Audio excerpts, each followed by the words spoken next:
How do we channel spirits? Considering that it's a topic that has always been very rich in questions, very popular, I would say. And it's not something that sensitive people only can do. But it requires, first of all, to understand what sort of work we need to do when we are channeling spirit.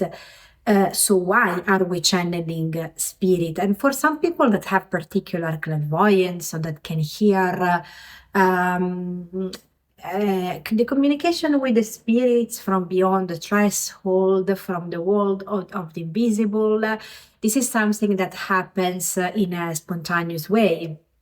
So without these people being aware, maybe since they were a child or for some other, it just requires to connect with this intention and just simply learn the process.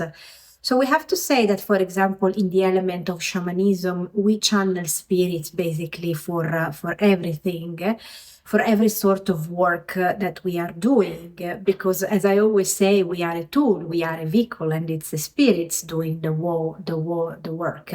It's not us healing people. Having said that, at the very beginning in shamanism, normally we start with power animals, because this is the easiest way to connect with our allies.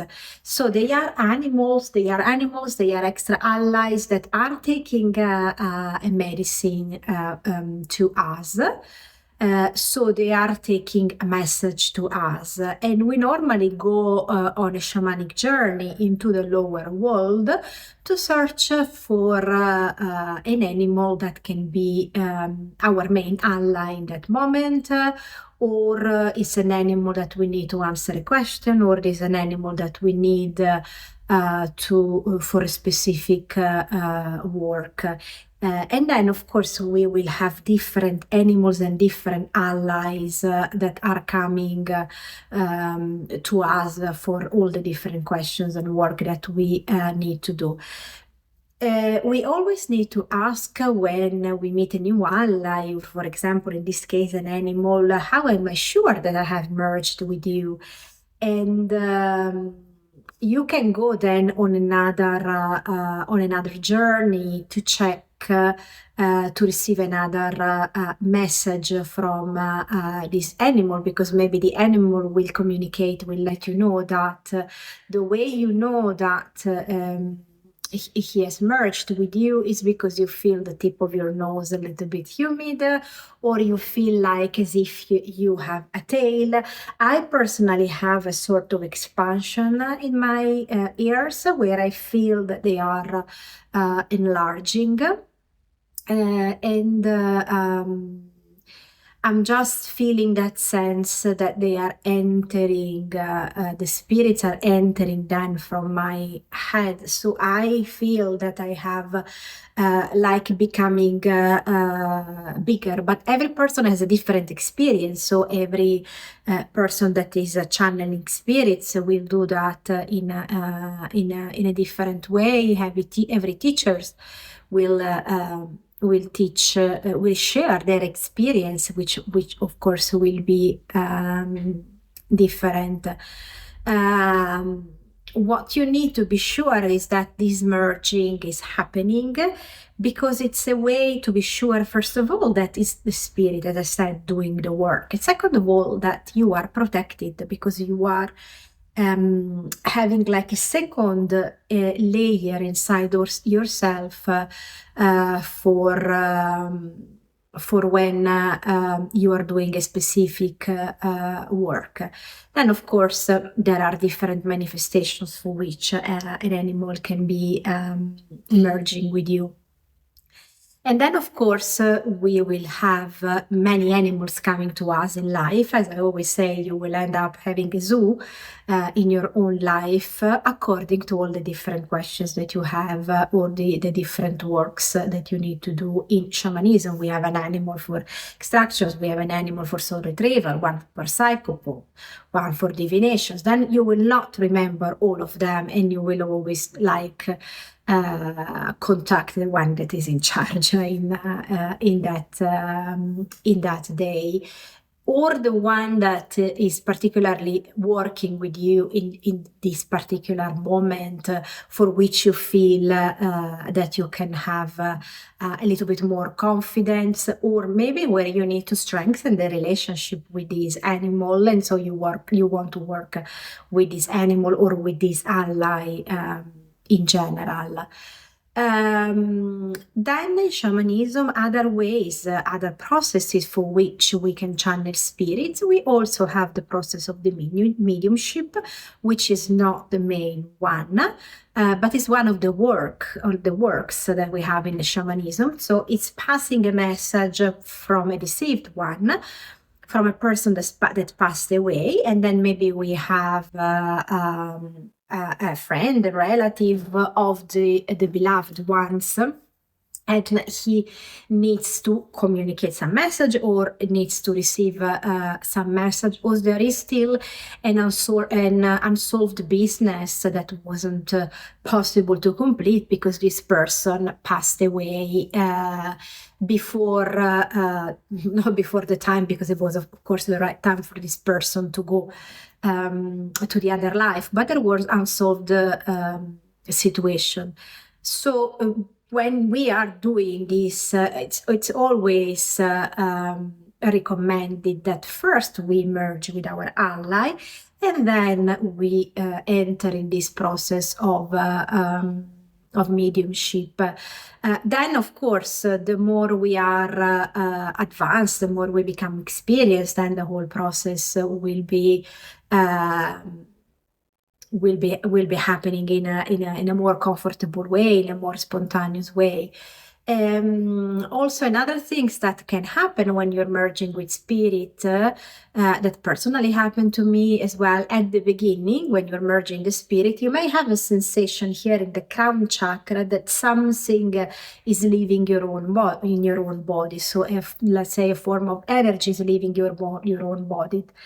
So that's why it's essential to find your own way to be grounded when you are doing these practices. A very easy way could be to take a scarf or to take a veil, place it on your head. The veil is a good element in order to be used in shamanism, because in this way it can protect this sensitive part of your head, of your crown chakra, to keep your energy contained. And then also the veil can also be used on your eyes, for example, when you are going on a journey, when you are doing a ritual, or it can also be placed on your shoulders, like the hug of the mystic spouse of your shamanic allies, especially, of course, when you need to be grounded and protected in some rituals.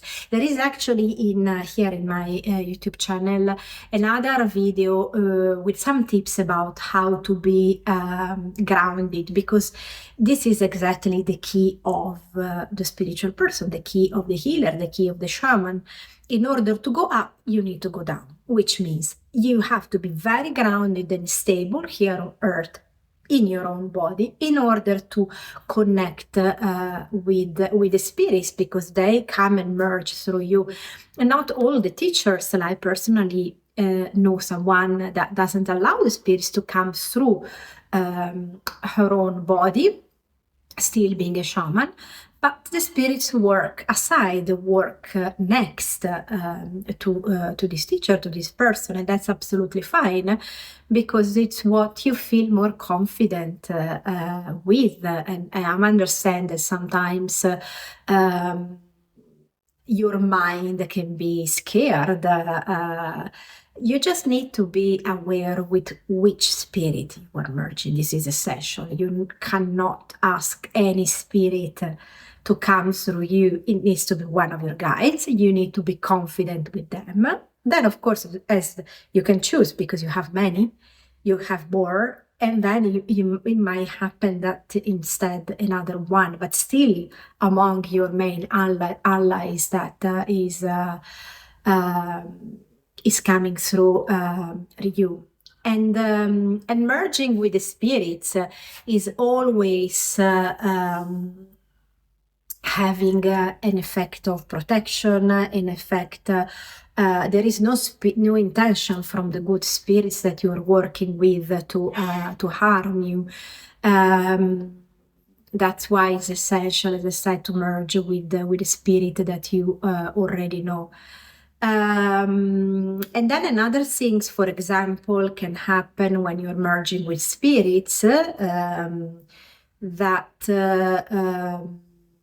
you may have seen some people speaking other languages, altering the tone of their voices. These are things that can happen, not to everyone, but it means that the person, it's not an element to be worried about. It just means that the person is entirely open to host the presence of the spirit and become a vehicle to pass messages, become a vehicle to entirely allow the spirits to talk through the person. It's not something, as I said, that happens all the time. And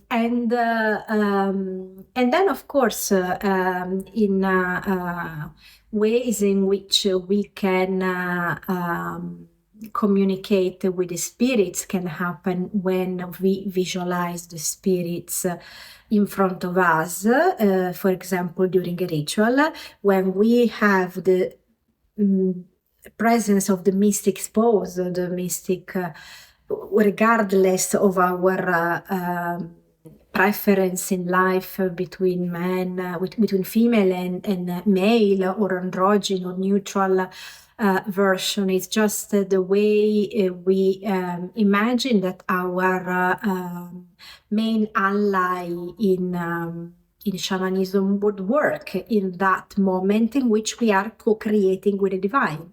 So in which we are allowing this process of having the divine inside our own ritual, involved in our own ritual, so that whatever we are creating is not coming